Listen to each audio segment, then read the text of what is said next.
Hi, I'm Nate Zukas. This is my frame building of Zukas Cycles. A lot of people ask about the White Rabbit. I am of Lithuanian descent, and in Lithuania, Zukas means White Rabbit, so I really lucked out in that department.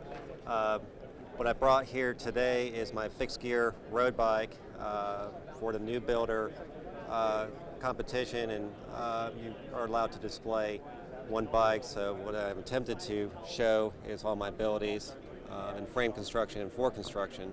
So we got some lugs going on. We have some fill-up brazing. I did build the fork, obviously built the frame as well. I do all my own paint work and also my own stencil work. Pretty much all my frames feature all paint with no decals or stickers.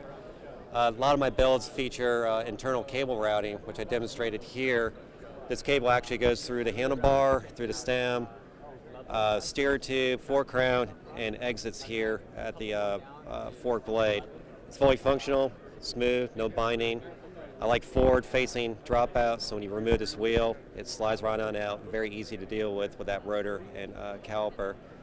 One of my unique features too, a lot of people notice, is my bottom bracket shell, which might be kind of hard to capture, but I do a Z cutout, and then there's a screen there made out of mesh aluminum to keep the debris from getting to the bottom bracket shell, but ventilates and lets all the water drain out of your frame, so kind of preserving it, making it last hopefully a lifetime. I love Roy's small, skinny seat stays. For this build, these are 3/8 inch diameter with an S bend. Pretty hard to get that nice consistent bends on either side, but they always turn out really smooth and well, and it's a really neat little feature. A little bit of ride quality, not so oversized and kind of beating you up.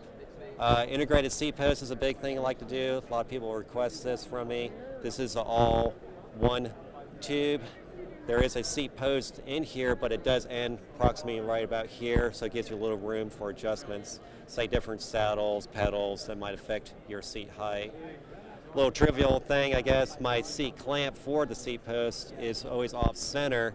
It was kind of a funny thing. My first ever attempts at an ISP, I mounted it here, but if you use a typical park three-way Allen wrench, it would hit against the saddle. So by off center, you're able to spin it and not catch, the tool on the saddle, and run the bolt down to tighten it. And then I guess the other thing is kind of neat in that aspect too is you spend so much time on these frames making everything perfect and straight and whatnot and lined correctly, and you got this one thing kind of off center, so it kind of throws a little spoil into the whole thing.